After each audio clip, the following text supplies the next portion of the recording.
Good afternoon, viewers. I'm William O'Hara, and welcome to this month's segment of the Cash Report.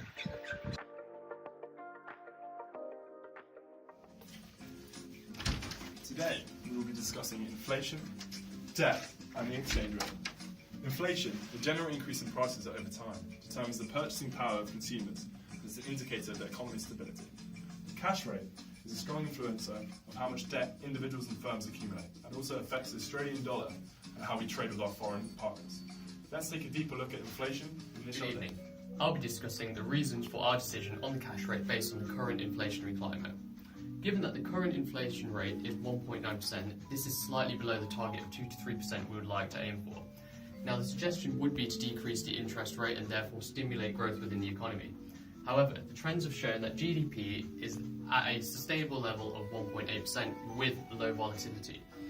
Now, subsequently, a decrease in the interest rates may cause unsustainable growth and cause inflation to accelerate beyond the target range that we want. Furthermore, forecasts show that by January 2018, the inflation should be between 2.5% and 3%, which is within the target range. So, given these circumstances, it would be advisable to keep the cash rate at its current level of 1.5% in order to maintain the current sustainability for inflation and growth within the economy.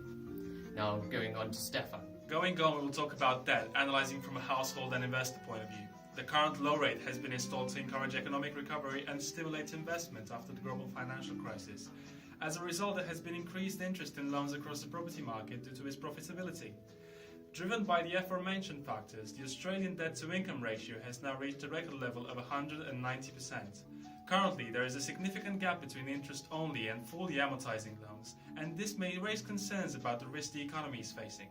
Moving on, wage growth has fallen behind debt accumulation growth. High debt levels might make consumption vulnerable to small financial shocks. An increase in the cash rate would hurt consumers and drive them to save more because of higher repayments. Even though consumption patterns have been positive a long time since the GFC, it is believed that the economy has not fully strengthened and could not cope well with a rate hike. However, a rate decrease might accelerate lending and borrowing further, facing the economy with an overheating prospect. To sum up, from a debt point of view, it would be better to keep the cash rate at the current level of 1.5%. Now we'll be moving on to Rosie. Now we are going to talk about the exchange rate. Based on the data provided by the RBA, the currency shows an upward tendency.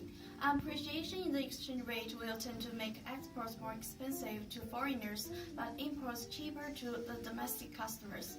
Furthermore, the increased volume of imports respond higher import values, and the decreased export with less competitive price are likely to lead to a deterioration in the current balance. As we know, the government aims to maintain the lower unemployment rate, and the research shows that the Australian job loss rate steady at 5.6% in August. With a slight increase in exchange rate, we forecast the unemployment rate may well increase or stay the same. A rise in the exchange rate will moderate the inflation rate. However, considering the current inflation rate is under the target range of inflation rate, it seems that the RBA and the government will make effort to achieve the target value. In conclusion, based on the issues discussed above, it's reasonable to keep cash rate lower at 1.5%, while increase the inflation rate to modify the impact of increased exchange rate. I think we can conclude that if we were sat in the positions of the RBA on Tuesday, we'd recommend that the cash rate remain at its current rate of 1.5%. Considering the inflation rate is currently at a healthy level, with low volatility and forecasted to slowly increase comfortably to the target rate, we can put to bed the idea that the economy is overheating, not for now at least. As to debt, a cash rate decrease would only increase the debt-to-income ratio further, and the increase would stunt consumption and income growth, making it difficult to pay back our current debt.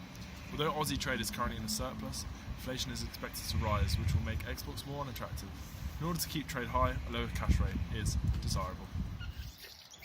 That's all for now, folks. Catch us next month.